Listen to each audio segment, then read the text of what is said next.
Ouais, je retape. Ouais, scène 1, prise 2000.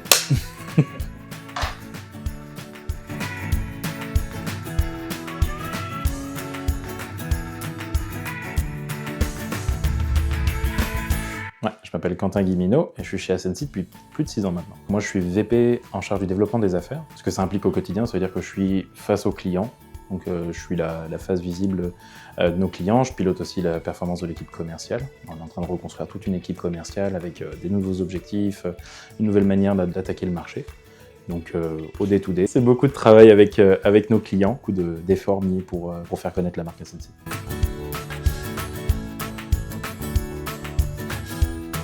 J'avais un colocataire qui était déjà commercial, qui venait de la même formation que moi. Il m'avait dit ah, c'est quelque chose que tu pourrais faire. Puis à côté de ça, j'avais d'autres entretiens pour des entreprises. Et à ce moment-là, une des recruteuses m'avait dit qu'ils avaient à la fois un poste de consultant puis un poste de commercial. Donc, connaissant le métier de commercial de par mon colocataire, j'avais dit pourquoi pas. Pourquoi pas essayer là. Puis je remercie Julien et Tamara là, qui sont les deux dans cette histoire. Parce que je me suis mis dans un parcours que j'aurais pas imaginé durant mes études ou même avant.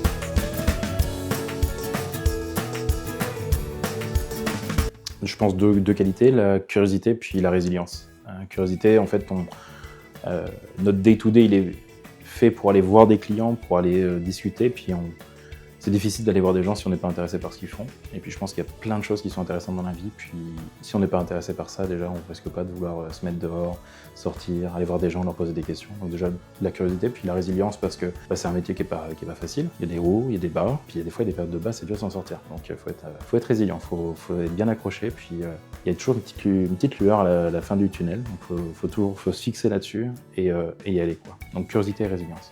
Il y a des périodes avec, il y a des périodes sans. L'important, c'est d'avoir beaucoup de périodes avec. C'est un métier où on est constamment en apprentissage, parce que constamment, on découvre des clients, on découvre des contextes et des nouveaux projets. Puis les échecs, ouais, c'est important. En tout cas, c'est important de se faire mettre une rétrospective de qu'est-ce qui a fonctionné, qu'est-ce qui n'a pas fonctionné, comment on s'améliore. Non, je pense que les échecs font partie du job, et puis c'est à la base, si on se remet pas en question, on n'avance pas, puis on est dans ce cycle perpétuel négatif.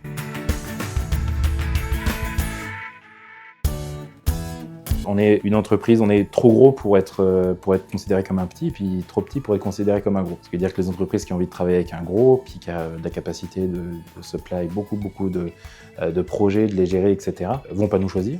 Et de la même manière, on n'est pas un petit, c'est-à-dire qu'on a plein de clients partout, plein de problématiques différentes, plein de profils différents ici.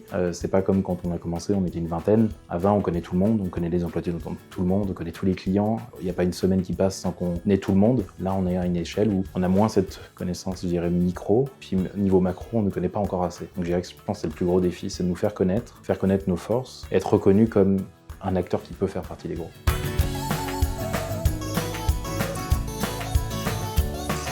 Je pense que c'est un mindset. Quentin, donc, qui est le directeur, est un ancien consultant. Moi, j'étais un ancien de la technique aussi. On est exposé aux enjeux que vous avez. Puis de la même manière, ça veut dire qu'on a envie de proposer des missions qui sont en lien, en fait, qui nous plairaient, je pense, personnellement. Et donc, en même temps, quand on est avec des clients, on va faire en sorte de mettre en place quelque chose qui plaise à tout le monde et qui soit durable. Donc, ça veut dire que sur le long terme, on a des gens qui s'engagent plus longtemps avec nous. Ça, c'est ce que je pense. Donc, pour un client, ça veut dire aussi moins de in and out. On ne gère pas quelqu'un qui rentre et qui part 3-4 mois après.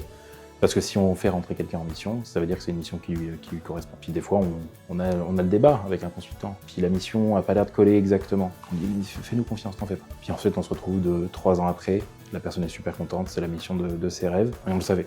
On savait parce qu'on était en train de discuter avec le client, on connaissait ses attentes, on connaissait les attentes du consultant. C'était peut-être une mauvaise fiche de poste, une mauvaise communication, mais à la fin, on se retrouve avec un matching qui est quasiment parfait. Je pense que c'est le mindset, mais ça demande beaucoup d'efforts.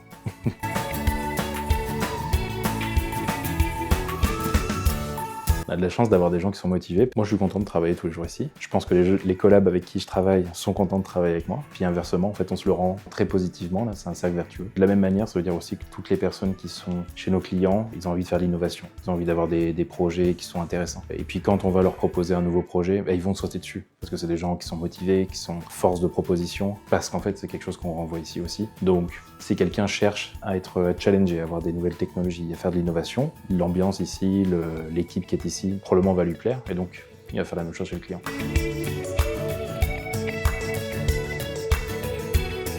J'adore la cybersécurité, je pense qu'il y a quelque chose à jouer. On est de plus en plus dépendant de l'informatique, si ce n'est pas totalement dépendant de l'informatique pour mener à bien des projets et puis faire fonctionner notre cœur de métier. Finalement, une banque, c'est une grosse boîte d'informatique. Finalement, une boîte qui fait de l'énergie, c'est une grosse boîte d'informatique. On est tous une grosse boîte d'informatique, on a besoin de ça. Puis la cyber, c'est un moyen qu'ont des acteurs malicieux de mettre à mal tout notre cœur de métier. Je pense que la cyber, c'est un point que j'aime adresser avec des clients et que j'aimerais qu'on adresse plus. Puis autrement, tout ce qui est data. Initialement, je viens aussi d'un cursus un peu plus data. J'adore ça, j'adore la donnée.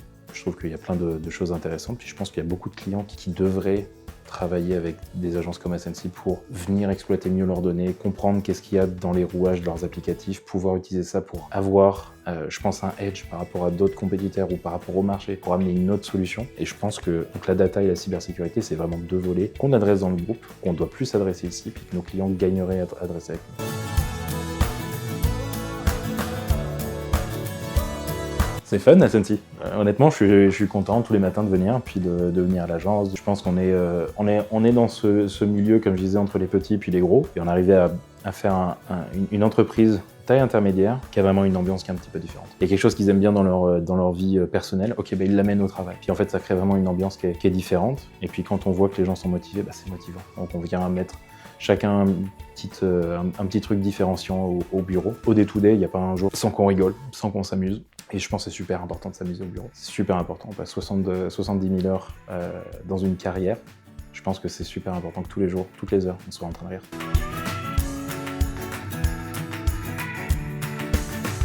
J'ai un collaborateur qui a acheté un mug de Noël, un petit pain d'épices. Et c'est un peu ridicule dans le bureau d'avoir un mug avec le petit pain d'épices. Mais c'est marrant, ça fait de l'ambiance. Je pense que tout le monde a des petits machins un peu personnels là, qui ramènent. Puis ça file dans l'ambiance de Noël. Puis j'ai hâte de voir si ce sera un bel œuf à Pâques ou quelque chose comme ça.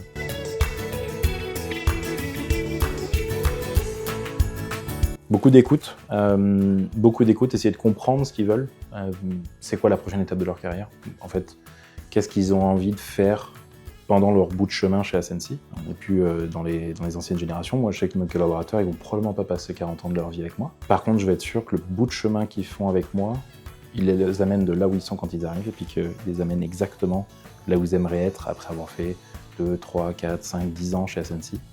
Donc c'est beaucoup d'écoute, essayer de comprendre, se mettre à la place de la personne là où ils sont et inversement. J'attends aussi beaucoup de leur part de savoir aussi où est-ce qu'on est. On va faire tous les efforts qu'il faut pour trouver les mandats qui vont leur permettre de step up, d'aller chercher d'autres projets. Des fois on n'a pas forcément ce projet-là. Okay.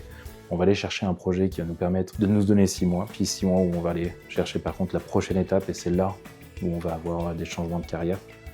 Je pense que c'est ça. Puis on a accompagné des gens qui venaient de la tech, voulaient partir dans le fonctionnel, venaient du fonctionnel, voulaient aller dans la tech, des gens qui sont rentrés chez nous en tant que technicien, qu'on a fait monter en tant que développeur.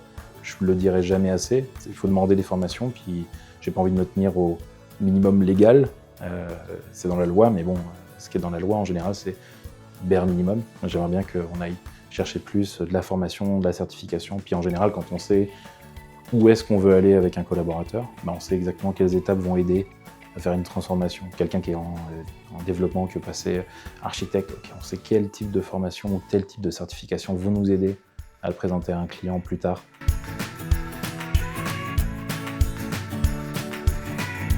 J'ai un client qui m'a partagé une recette de foie gras au sel. C'est-à-dire que là, je m'attendais à recevoir un appel d'offres ou quelque chose comme ça de sa part. Puis là, je reçois un PDF. Et c'était sa recette de foie gras au sel parce qu'on avait discuté avec lui. Puis il m'avait partagé ça. Donc c'est super. En plus, on a acheté 2 lobes de foie gras là, pour cet hiver.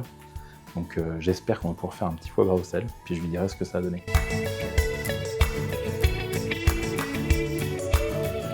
C'est marrant, t'en as mis 2. Il y a aussi la team petit pain. Je sais que t'es team petit pain. Moi, c'est pain au chocolat. C'est pain au chocolat. Moi, je viens de Valence, dans la Drôme. Puis, je veux pas entendre parler de... C'est quoi l'autre mot là que t'as dit? Ah non, il me semble que t'as fait une erreur.